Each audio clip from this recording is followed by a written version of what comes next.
ज़ीक Drucker से मिलिए। वह ड्रेकर हाउसहोल्ड में पैदा हुआ था, एक ऐसा परिवार जो लेजेंडरी ड्रैगन स्लेयर्स का है। लेकिन इससे पहले कि ज़ीक अपने फैमिली टाइटल को शो ऑफ करता, उसके परिवार ने उसे अनफिट समझा। उन्हें एक सोर्ड्समैन चाहिए था, लेकिन ज़ीक एक कर्स्ड हीलर निकला, ऐसा लड़का जिसकी कोई परवाह नहीं करता था। पावर की तलाश में ज़ीक कॉन्टिनेंट्स में घूमता रहा और आखिरकार एक एंशियंट रेलिक तक पहुंचा, एक ऐसा खजाना जो खुद एम्परर की भी चाहत था। लेकिन आखिर में एम्परर के भेजे हुए सोल्जर्स ने उसे पकड़ लिया। उसकी इंजरीज इतनी सीरियस थीं कि उसकी हीलिंग मैजिक भी काम नहीं आई। लेकिन किस्मत में कुछ और ही लिखा था। उस एंशियंट रेलिक ने एक अपग्रेड सिस्टम ट्रिगर किया जो उसे एक छोटी उम्र में वापस ले गया। इस नए एंशियंट पावर के साथ उसका असली सफ़र ड्रेकर हाउसहोल्ड के ट्रेनिंग इंस्टीट्यूशन द क्रेडल में शुरू हुआ। ज़ीक की कहानी में घुसने से पहले उसके परिवार का बैकग्राउंड समझना ज़रूरी है। Drucker family 3 great transcendent households में से एक है। यह शोहरत उनके एंसेस्टर तेरान ड्रेकर की वजह से है। वह हीरो जिसने हजारों साल पहले ईविल ड्रैगन बहामुट को हराकर दुनिया को बचाया था। तेरान की जीत ने ड्रेकर हाउसहोल्ड की शोहरत की बुनियाद रखी। शायद अपने लिनियज की वजह से ड्रेकर ब्लडलाइन के हर डिसेंडेंट को ऑरा का ब्लेसिंग मिला है, जिससे वे आसानी से हाई लेवल ऑरा अनलॉक कर सकते हैं और नाइट्स की तरह पावरफुल बन सकते हैं। लेकिन ज़ीक के आने तक सब ठीक था। अपने एंसेस्टर्स से अलग वह ऑरा यूज़ करने की एबिलिटी के बिना पैदा हुआ, एक ऐसी कमी जिसने उसे अपने ही परिवार में यूजलेस बना दिया। रेग्रेस होने के बाद ज़ीक अपने बेड पर आराम कर रहा है, बिल्कुल केयरफ्री। तभी सिस्टम विंडो उसे चौंका देती है। वह तुरंत हाई अलर्ट पर चला जाता है और ध्यान से सुनने लगता है। लेकिन रूम को स्कैन करने के बाद जब कोई नहीं मिलता तो वह सोचता है कि शायद उसने बस इमेजिन किया है। लेकिन फिर और कुछ सिस्टम विंडोज़ खुलती है। इन सिस्टम विंडोज़ में से एक विंडो सबसे इंटरेस्टिंग डिटेल देती है। यह अनाउंस करती है कि ज़ीक की सोल ने एल्डर ड्रैगन की विल रिसीव की है और वह पूरी तरह से उसकी सोल का हिस्सा बन गई है। जल्द ही ज़ीक को सिस्टम के एक हिस्से पर अथॉरिटी भी मिल जाती है। एक्टिवेशन कंप्लीट होते ही उसकी आईसाइट सिस्टम विंडोज़ से भर जाती है। पहली विंडो उसके ओवरऑल स्टैट्स दिखाती है, उसकी क्लास, स्किल्स और एक यूनिक स्किल कैटेगरी जिसे ड्रैकोनियन स्किल कहते हैं। यह स्किल सिर्फ तब अनलॉक होगी जब वह 10 पॉइंट्स जमा करेगा, लेकिन अभी उसके कारमा पॉइंट 0 हैं। क्यूरियस होकर वह सिस्टम के साथ खेलना शुरू करता है और जल्द ही उसे यूज़ करने का तरीका समझ जाता है। एडमिनिस्ट्रेशन स्टेटस विंडो में दिखाए गए सबसे इंपॉर्टेंट चीज़ उसका क्लास स्किल है। उसकी क्यूरियोसिटी की वजह यह है कि क्लास स्किल्स यह शब्द ड्रैकोनिक लैंग्वेज का है जो इस ज़माने में यूज़ नहीं होता। उसने अपने मास्टर से इसके बारे में सुना था। उसके मास्टर के मुताबिक एंशियंट वर्ल्ड के लोग अपने स्ट्रेंथ्स के हिसाब से क्लासिफाई होते थे। हर क्लास के पास स्पेशलाइज टेक्निक्स होते थे जो स्किल्स कहलाते थे। ज़ीक की क्लास हीलर है, इसलिए उसकी स्किल हीलिंग है। ज़ीक के अवेकन होने के बाद उसका मास्टर, जो एक महिला थी, उसे इतनी कठोर ट्रेनिंग देती है कि वह मौत के दरवाजे तक पहुंच जाता है। उसकी ट्रेनिंग मेथड्स हटकर थीं और उसे अभी भी वह अनबेरेबल पेन याद है जो उसने उस पर डाला था ताकि वह उसे हील कर सके। किसी भी हाल में ज़ीक डिसाइड करता है कि वह वेरीफाई करे कि क्या वह सच में एक हीलर है जैसे सिस्टम बता रहा है। जब वह अपनी पावर्स एक्टिवेट करता है तो उसे एहसास होता है कि वह सच में एक हीलर है। वह शॉक्ड रह जाता है क्योंकि अपनी पास्ट लाइफ में वह 20s में हीलर बना था, तब उसकी ईथर हॉल अनलॉक हुई थी क्योंकि वह अपनी हीलिंग एबिलिटी का यूज़ नहीं कर सकता बिना ईथर हॉल के। इसका मतलब है कि उसकी ईथर हॉल पहले ही अनलॉक हो चुकी है और यह एक अच्छी खबर है। न सिर्फ वह अपनी सारी मेमोरीज के साथ पास्ट में वापस आया है, बल्कि उसके स्किल्स भी साथ आए हैं और यह उसे और भी एडवांटेजस पोजीशन में डाल देता है। वह डिसाइड करता है कि वह सिस्टम को और एक्सप्लोर करेगा ताकि वह जान सके कि और क्या सरप्राइजेस हैं। किसी ने उसका नाम पुकारा और दरवाज़ा खटखटाया। तुरंत वह सिस्टम विंडोज़ को साइड में पुश करने की कोशिश करता है ताकि कोई ना देख सके, लेकिन इम्पेशेंट विजिटर बिना रिस्पॉन्स का इंतज़ार किए ही रूम में घुस जाता है। जो लड़का अंदर आया है वह ज़ीक का एक्सक्लूसिव सर्वेंट डेकर है। जाहिर है वह यह चेक करने आया है कि क्या उसका यंग मास्टर आने वाले इवेंट के लिए तैयार है। बिल्कुल, ज़ीक को कोई आइडिया नहीं है कि उसे किस चीज़ के लिए तैयार होना है। यंग मास्टर का इस स्पेशल दिन को भूल जाना इस बटलर को और भी गुस्सा दिला रहा है। दूसरी तरफ ज़ीक को याद आता है कि अपनी पास्ट लाइफ में भी वह हमेशा डेकर से डरता था।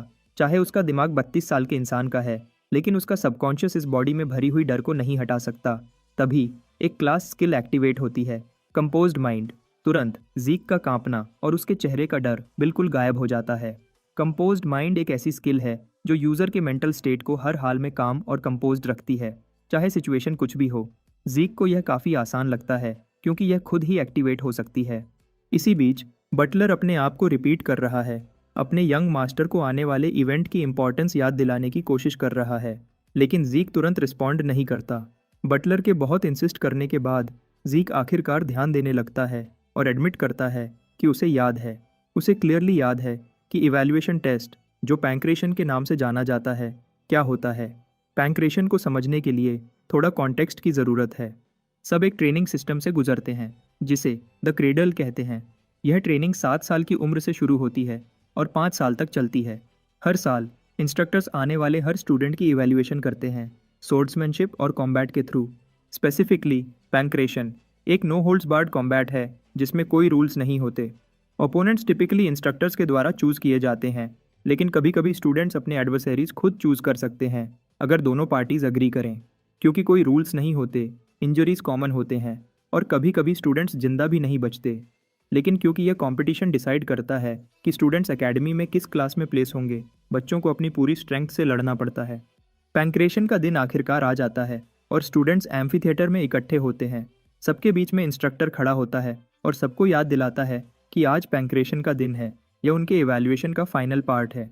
सभी स्टूडेंट्स इंस्ट्रक्टर की बात को ध्यान से सुनते हैं और उनका एंथुजियाज्म देखकर इंस्ट्रक्टर भी खुश होता है। यह आदमी असल में हेड इंस्ट्रक्टर पानेम मार्क है और बिना किसी देरी के वह चीज़ें शुरू करने का फैसला करता है। क्राउड में स्टूडेंट जीक को उनके बीच खड़े हुए नोटिस करते हैं। कुछ स्टूडेंट्स को हंसी आती है कि जीक फिर से यहाँ है। उसकी पिछले साल की ह्यूमिलिएशन के बाद 2 स्टूडेंट्स के बीच ड्यूएल शुरू होता है और एक स्टूडेंट एरन ड्यूएल के शुरू होने से पहले ही खत्म कर देता है। एक अपरकट से अपने ओपोनेंट को नॉकआउट कर देता है। लेकिन जब दूसरे स्टूडेंट्स इस क्विक फाइट को फैसिनेटिंग समझते हैं, जीक बिल्कुल इम्प्रेस नहीं होता। उसे याद है कि जब वह छोटा था तो ऐसे फाइट से डरता था, लेकिन अपनी पास्ट लाइफ में जो उसने फेस किया उसके सामने यह कुछ भी नहीं है। जीक अपनी बारी का इंतज़ार करता है। एक और स्टूडेंट लियोन कॉनरेड वेट कर रहा है कि वह जीक के साथ ड्यूएल करे। आखिरकार जीक की बारी आती है और उसका ओपोनेंट कोई और नहीं बल्कि लियोन ही है। जब जीक अपनी थकी हुई आंखों को रगड़ रहा होता है, लियोन जीक को पिछले साल की ह्यूमिलिएशन याद दिलाता है। बिल्कुल, जीक उसे भूला नहीं है। उसे क्लियरली याद है कि कैसे उसने लियोन से माफ़ी मांगी थी। वह मेमोरीज पेनफुल हैं, लेकिन अब वह पास्ट में है। लियोन हमेशा से जीके का ओपोनेंट रहा है और जीक उसे अच्छी तरह जानता है। कैसे वह एक डर्टी प्लेयर है और किस तरह के बेकार फैमिली से आता है। जीके के लिए एक काटने वाला कुत्ता भी लियोन से बेहतर है। अपनी पास्ट लाइफ में जीके कभी अपने 4 सौतेले भाई बहनों से नहीं मिला, लेकिन उसके कई कजन्स थे और उनमें से कई उसे बुली करने के लिए तैयार थे। अचानक लियोन जीक को फिर से याद दिलाने की कोशिश करता है कि कैसे उसने उसे पिछले साल बर्बाद किया था। वह जीक से पूछता है कि क्या इतनी ह्यूमिलिएशन काफ़ी नहीं थी कि वह पैंक्रेशन में पार्टिसिपेट न करे। लियोन उसे बहुत बातें सुनाता है, लेकिन जीक च्यूकम्बर की तरह कूल रहता है और यह सब उसकी कंपोज्ड माइंड एबिलिटी की वजह से है। चाहे जीक काम है, लेकिन उसकी पेशेंस की भी एक लिमिट है। वह किसी को अपने बारे में बकवास करते हुए नहीं देख सकता। जीक का रिस्पॉन्स इस बास्टर्ड को और ट्रिगर करता है और इस बार लियोन जीक के सर को पकड़ने की कोशिश करता है, लेकिन उसकी फूलिश मूव का रिजल्ट सिर्फ एक सॉलिड पंच है जो उसे दूर तक उड़ा देता है। यह ब्रूटल पंच जीक की क्रिटिकल स्ट्राइक स्किल की वजह से पॉसिबल हुआ। यह एबिलिटी ओपोनेंट को सिग्निफिकेंट डैमेज पहुंचाती है और अगर अटैक फेल हो तो काउंटर का रिस्क होता है। खुशकिस्मती से जीक का पंच परफेक्ट लगा और काउंटर अटैक का कोई मौका नहीं छोड़ा। दूसरी तरफ वह बास्टर्ड अपने चेहरे को दबाते हुए दर्द से तड़प रहा है। जीक सोचता है कि उसका मकसद सिर्फ उसे नॉकआउट करना था, लेकिन एबिलिटी एक्टिवेट हो गई। इंस्ट्रक्टर तुरंत इंजर्ड ब्रैड की देखभाल करने आता है और जीक को डांट लगाता है कि उसने मैच शुरू होने से पहले ही अटैक क्यों किया।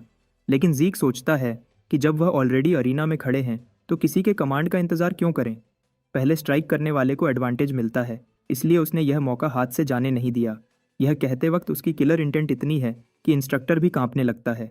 वहीं लियोन इंस्ट्रक्टर को अश्योर करता है कि सब फेयर है और बैटल शुरू करने को कहता है। अगर वह इस वक्त पीछे हटा तो यह उसके लिए बहुत ज़्यादा एम्बैरेसिंग होगा। इंस्ट्रक्टर के सिग्नल मिलते ही लियोन तेजी से जीक की तरफ दौड़ता है, लेकिन उसकी इस जल्दबाजी का रिजल्ट एक और पंच है जो सीधे उसके चेहरे पर लगता है। हैरानी की बात है कि यह पंच बिल्कुल दर्द नहीं देता। लियोन पहले पंच का दर्द याद करके डर गया था, लेकिन जब उसे एहसास हुआ कि यह पंच बिल्कुल दर्द नहीं दे रहा तो उसका फूलिश कॉन्फिडेंस और बढ़ गया। वह सोचता है कि अगर वह डिफेंसिव पोजीशन में रहे तो जीक उसके लिए कोई थ्रेट नहीं होगा। लियोन तुरंत नोटिस करता है कि जीक अपने लेफ्ट हैंड से काउंटर अटैक कर रहा है, इसलिए वह नीचे झुक जाता है। इस क्रिटिकल मोमेंट में वह जीक की वल्नरेबिलिटी का फ़ायदा उठाता है और उसे पकड़कर ज़मीन पर धकेलने की कोशिश करता है, लेकिन अचानक लियोन को इतनी तेजी से हिट मिलता है कि हमें भी नहीं दिखा कि क्या हुआ। वह पत्ते की तरह कांपने लगता है। इंस्ट्रक्टर भी कंप्लीटली बॉगल्ड है। वह समझ नहीं पा रहा कि उसने अभी एक 12 साल के बच्चे को वह स्लिक मूव करते हुए देखा है। जब लियोन ने जीक के काउंटर को डॉज किया और उसे नीचे धकेलने की कोशिश की, इंस्ट्रक्टर को यकीन था कि लियोन जीत जाएगा। लेकिन जीक ने लियोन की चिन पर पंच मारा और उसकी ग्रिप से बच गया।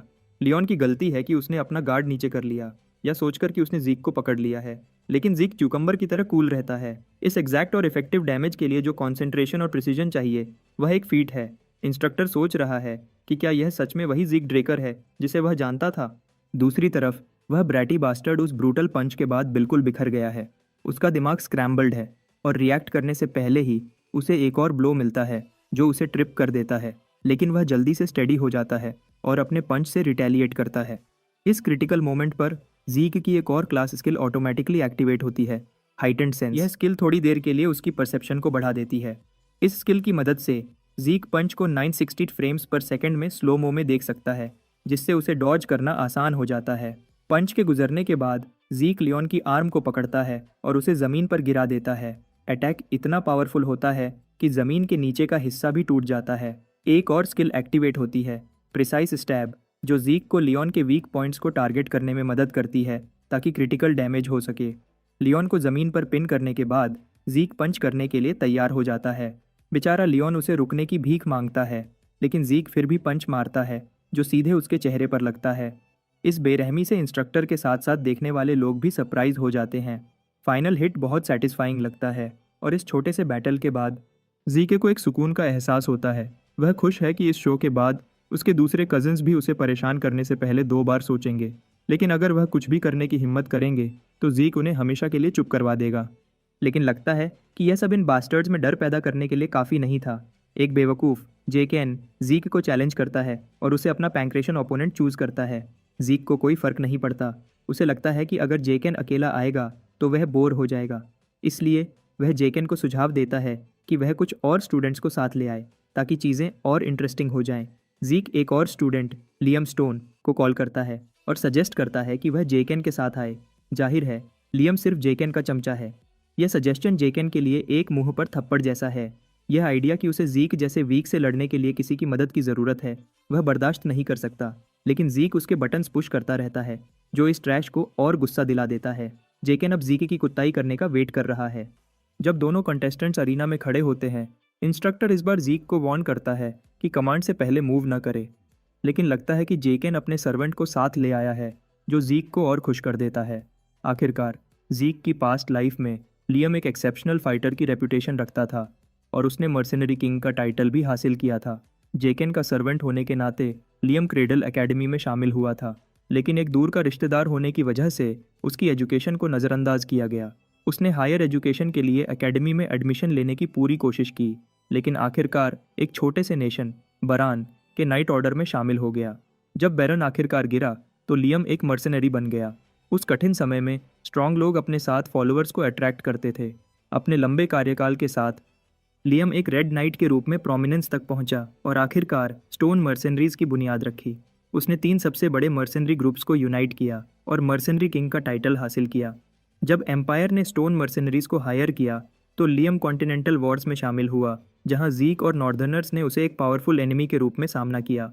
लेकिन इस बार जीक ने अपने लिए एक बिल्कुल अलग फ्यूचर बनाने का फैसला कर लिया है। जब इंस्ट्रक्टर सिग्नल देता है, जेकेन कॉन्फिडेंटली आगे बढ़ता है और एक पंच मारता है जो हवा के करंट्स को डिस्टर्ब कर देता है। लेकिन जीक बिना देखे उस पंच को पकड़कर ब्लॉक कर देता है, जैसे कुछ हुआ ही नहीं हो। जेकेन तुरंत जीक का हाथ दूर फेंकता है और अपने किक से सामना करता है, लेकिन यह किक उसके लिए बैकफायर हो जाती है। जब उसका किक कनेक्ट होता है तो उसे बहुत दर्द महसूस होता है। पता चलता है कि उसने जीक के स्ट्रॉन्ग बैरियर को हिट किया है, जो उसके एल्बो के गिर्द बन गया था, और इससे जेकेन की लेग को बहुत डैमेज हुआ है। जब जेकेन अपनी इंजर्ड लेग को देखता है, जीक तुरंत आगे बढ़ता है और अपनी स्किल एक्टिवेट करके पंच मारने के लिए तैयार हो जाता है। बेचारा जेकेन अपने चेहरे को प्रोटेक्ट करने की कोशिश करता है, लेकिन जीक का मकसद उसके चेहरे पर पंच मारना नहीं था। जीक उसकी रिब्स पर एक पंच मारता है जो जेकेन को बहुत सारा केचप तोकने पर मजबूर कर देता है। यह ओवर कॉन्फिडेंट बास्टर्ड आखिरकार ज़मीन पर गिर जाता है। अपना फख्र और बहादुरी खो चुका है। वह गुस्से में अपने साइड किक को जीक को मारने का ऑर्डर देता है। अब जीक का सामना लियम से है और यह बास्टर्ड सीरियस किलिंग वाइब्स दे रहा है। लियम की लंबी रीच जीक के लिए एक सीरियस डिसएडवांटेज है, इसलिए जीक पहले अटैक करने का फैसला करता है। वह रेडी होता है और स्लैश स्किल का इस्तेमाल करते हुए कुछ पंचेज मारता है। जीक इतनी तेज़ी से मूव करता है कि सिर्फ उसके शैडो दिखाई देते हैं, जो एक के बाद एक पंचेस फेंक रहे हैं। यह स्किल एनिमी की नज़र को पूरी तरह से ख़राब कर देती है। जो लोग पास खड़े देख रहे हैं वह असली डर महसूस कर रहे हैं। जीक का परफॉर्मेंस देखकर वह शॉक्ड हैं।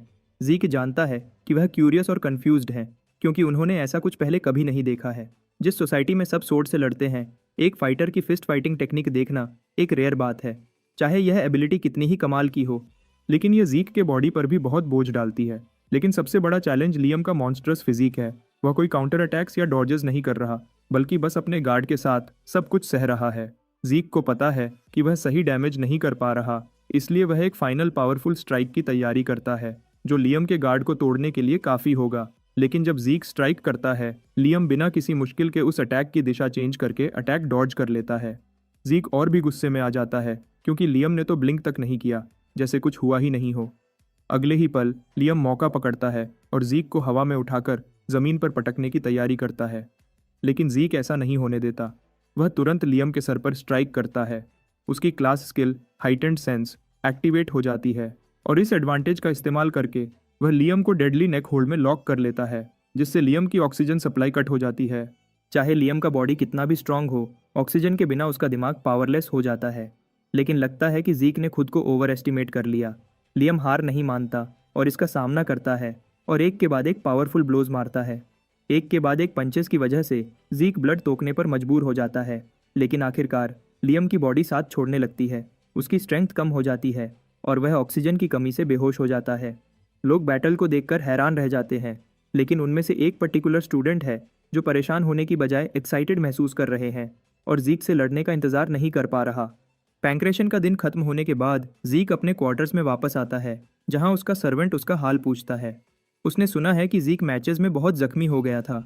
जीक कहता है कि वह बिल्कुल ठीक है, लेकिन बटलर इंसिस्ट करता है कि वह उसकी पल्स चेक करे ताकि वेरीफाई हो सके कि सब कुछ सही है। जीक समझ जाता है कि ओल्ड मैन सिर्फ यह देखना चाहता है कि क्या उसने अपना ऑरा अवेकन कर लिया है।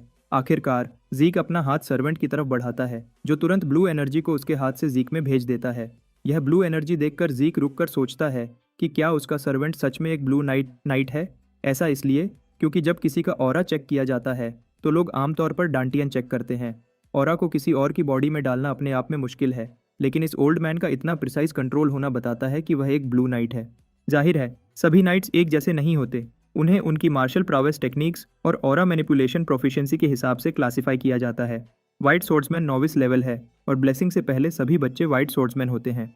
येलो सोर्ड्समैन वह लेवल है जो आप तब हासिल करते हैं जब आपका ऑरा अवेकन हो जाता है और आपका डांटियन ओपन हो जाता है।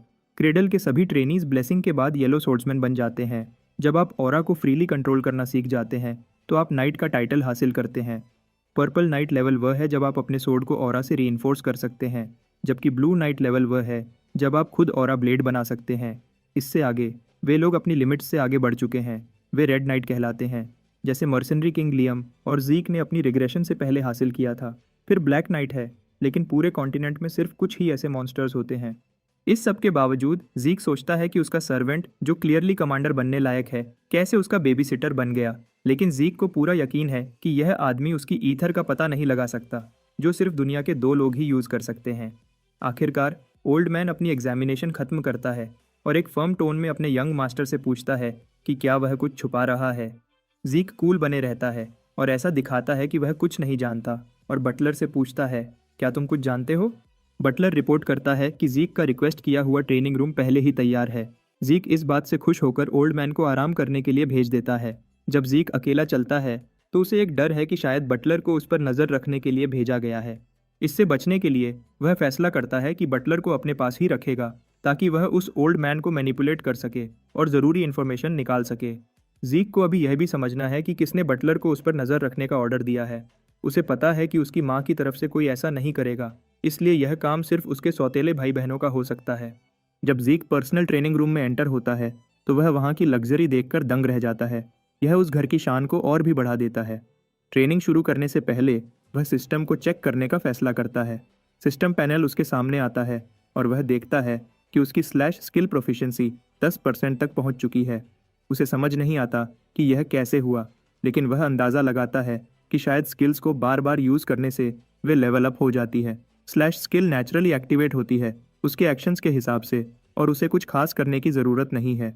वह समझ पाता है कि अगर वह कुछ नया सीखेगा तो वह भी यहाँ स्किल के रूप में ऐड हो सकता है। वह अभी भी कंफ्यूज्ड है कि स्किल और क्लास स्किल में क्या फ़र्क है, लेकिन वह देखता है कि दोनों एक ही तरह एक्टिवेट होते हैं। आखिर में ड्रैकोनियन स्किल है, लेकिन वह अभी यूज़ नहीं की जा सकती क्योंकि इसे अनलॉक करने के लिए 10 पॉइंट्स चाहिए। वह उस ऑप्शन को प्रेस करता है और नेक्स्ट सिस्टम विंडो उसे बताती है कि वह मॉन्स्टर्स को मारकर कर्मा पॉइंट्स हासिल कर सकता है, जो अभी उसके पास 0 हैं।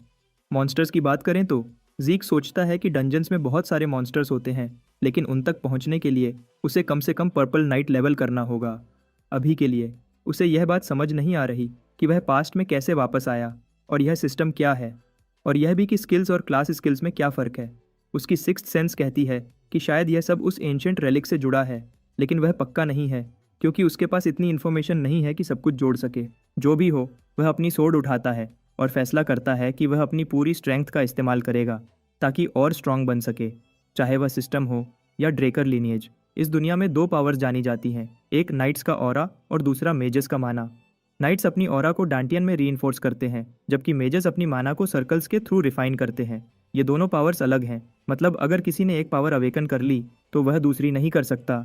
लेकिन ज़ीक का किस्मत खराब थी, उसने न तो डांटियन अवेकन किया और न ही सर्कल। इसकी वजह से ही लोगों ने ज़ीक को यूजलेस समझा और उसे भटकने पर मजबूर कर दिया जब तक वह अपने मास्टर से नहीं मिला।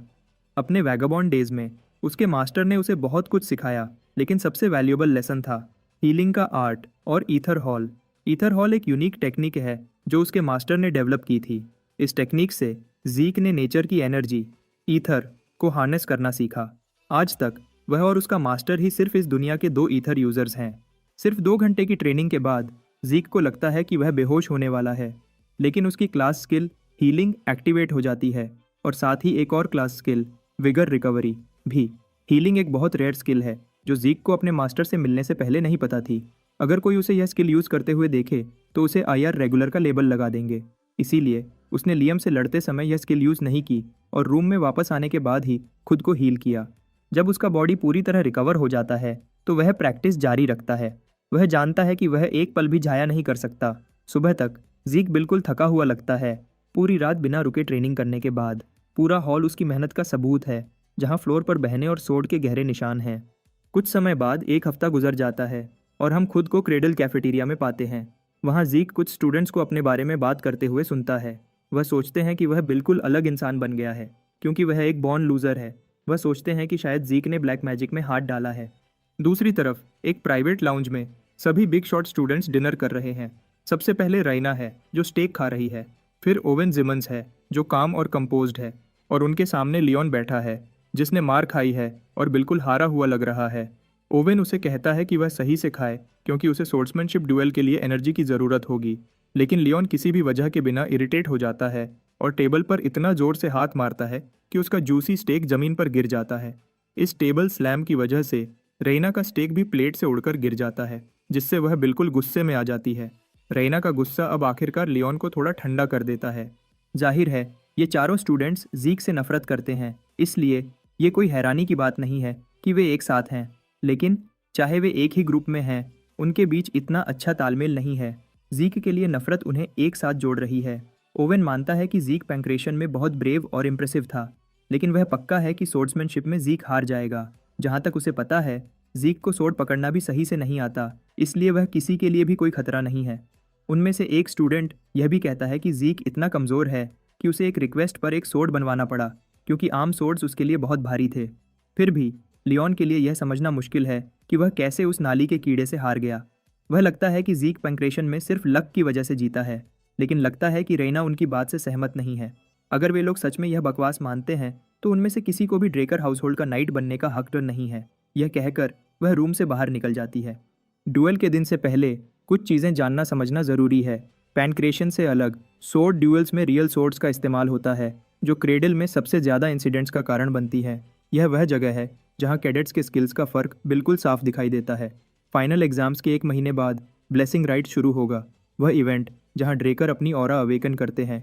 डुएल का दिन आखिरकार आ गया है और इंस्ट्रक्टर जीक को आने का ऑर्डर देता है। हमारा हीरो बिल्कुल रिलैक्स्ड स्टेज पर आता है, अपने कंधे पर एक जायंट सोर्ड लिए हुए।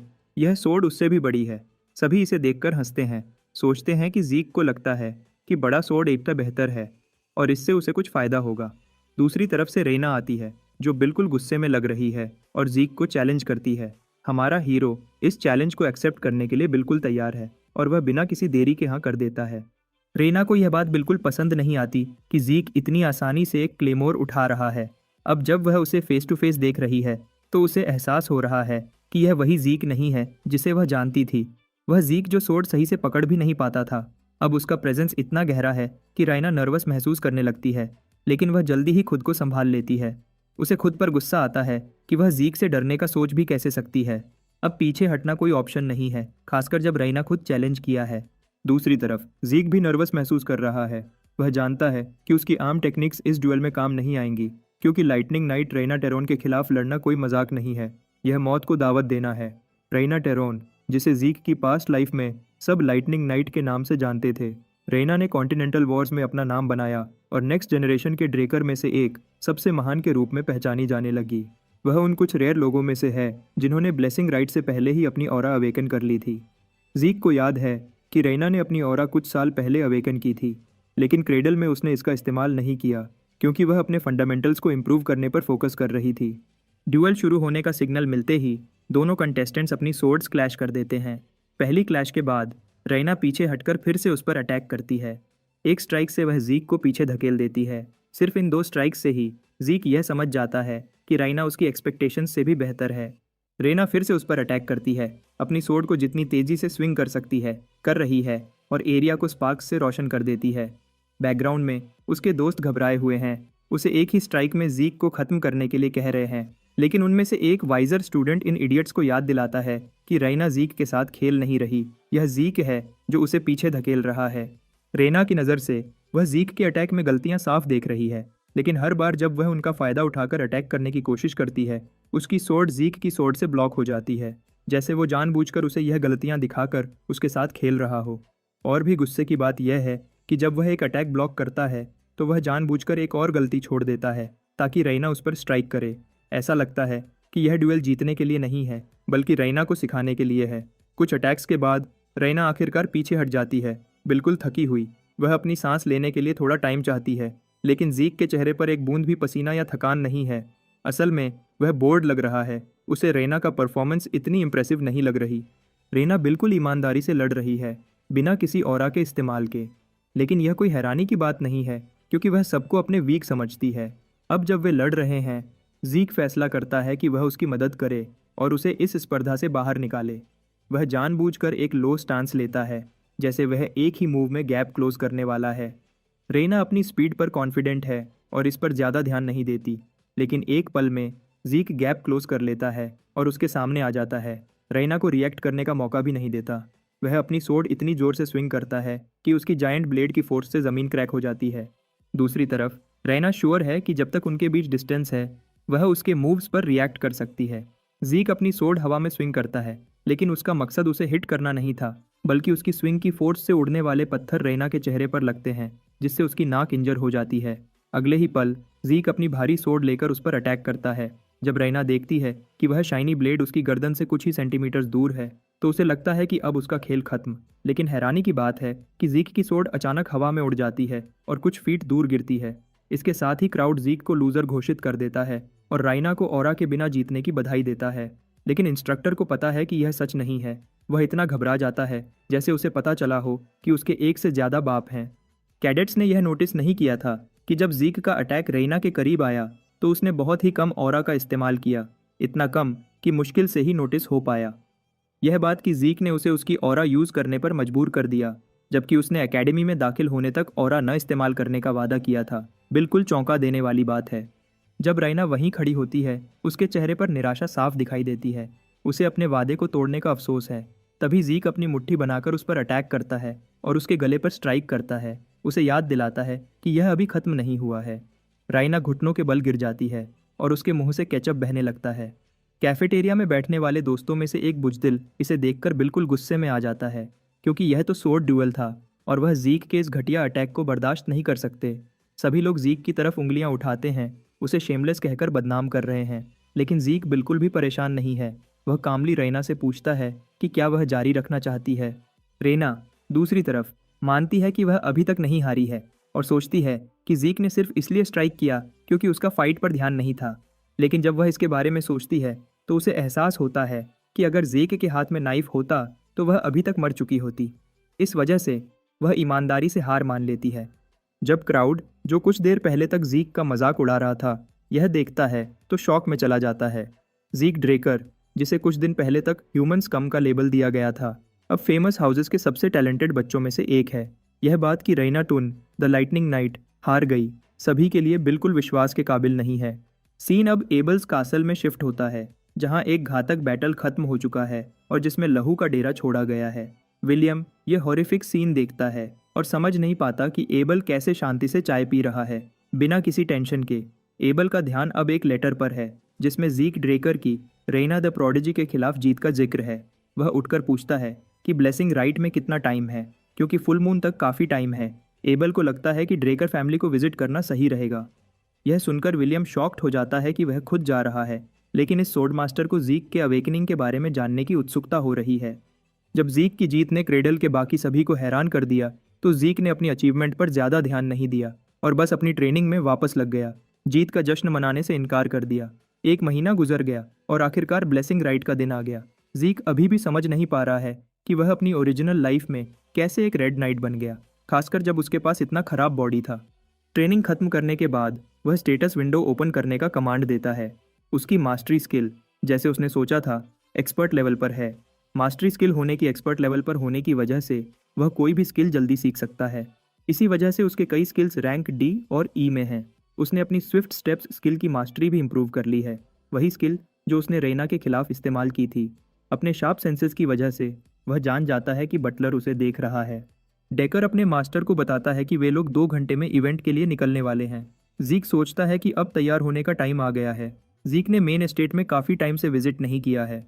वह अब ड्रेकर फैमिली के घर की तरफ जा रहा है, जो ट्रॉय के दूसरे छोर पर है, जबकि फैमिली का मेन रेजिडेंस कॉन्टिनेंट के सेंटर में है। ब्लेसिंग राइट वहाँ होता है जहाँ ड्रैगन स्लेयर की लेजेंड शुरू हुई थी। अपनी मंजिल पर पहुंचकर जीक कैरेज से बाहर निकलता है और ड्रैगन्स नेस्ट लेयर में दाखिल होता है।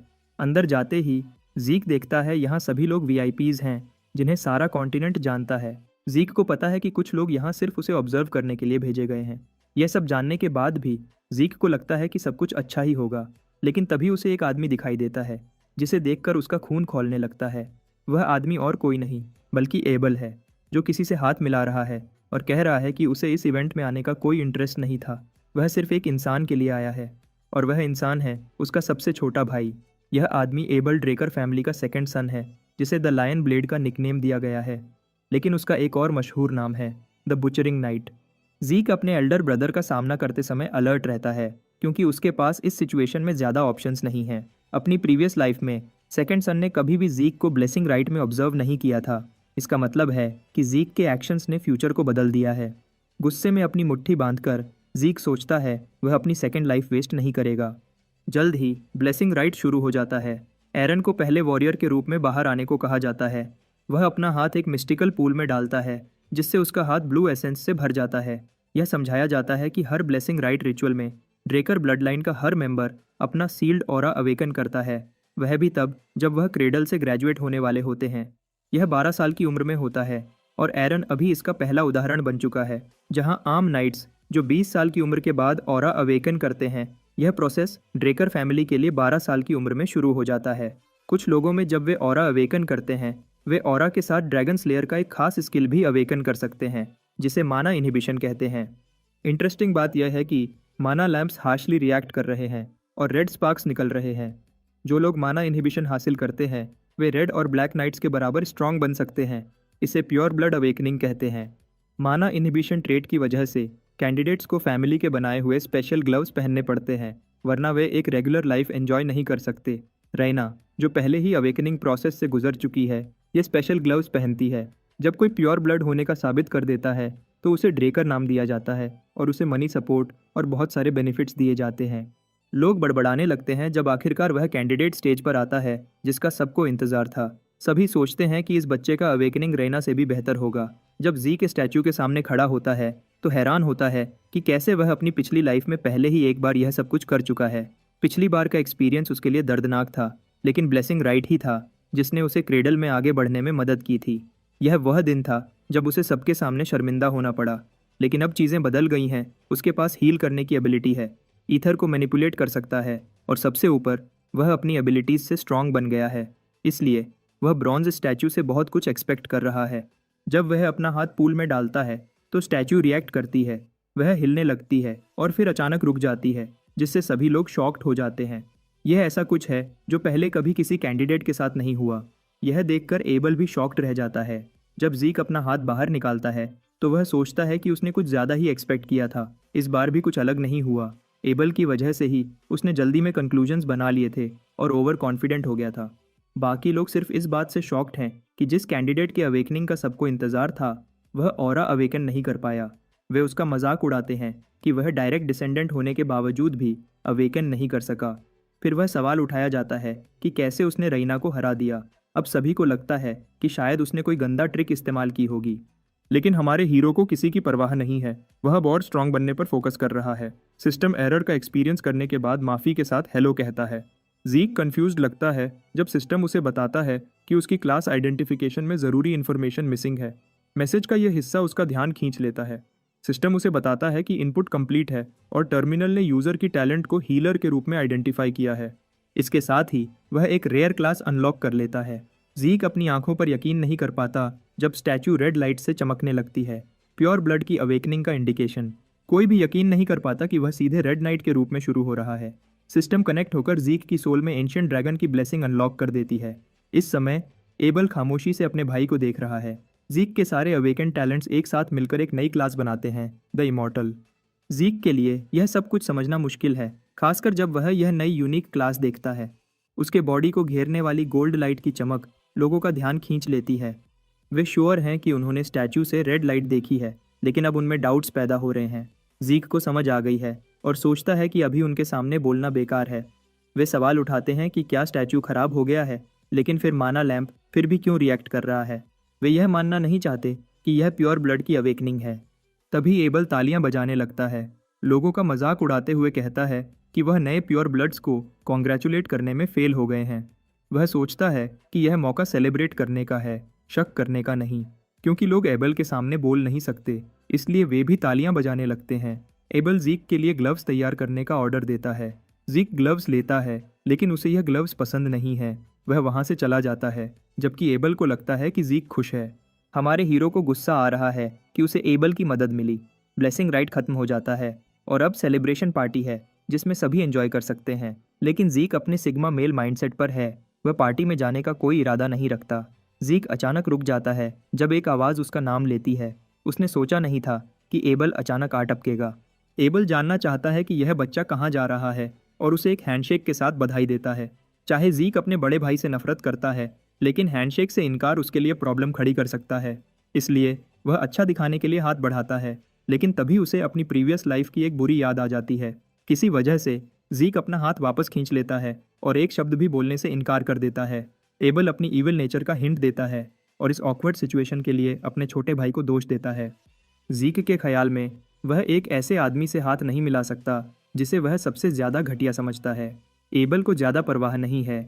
वह उसे अलविदा कहकर चला जाता है और कहता है कि वे लोग फिर मिलेंगे। ज़ीक भी कंफर्म करता है कि वह एक दिन अपने भाई से ज़रूर मिलेगा। पार्टी में कई लोग दो प्योर ब्लड्स की रीसेंट अवेकनिंग के बारे में बात कर रहे हैं। अभी तक किसी ने यह नहीं समझा है कि ज़ीक की गोल्डन लाइट का क्या मतलब है, क्योंकि ऐसा पहले कभी नहीं हुआ।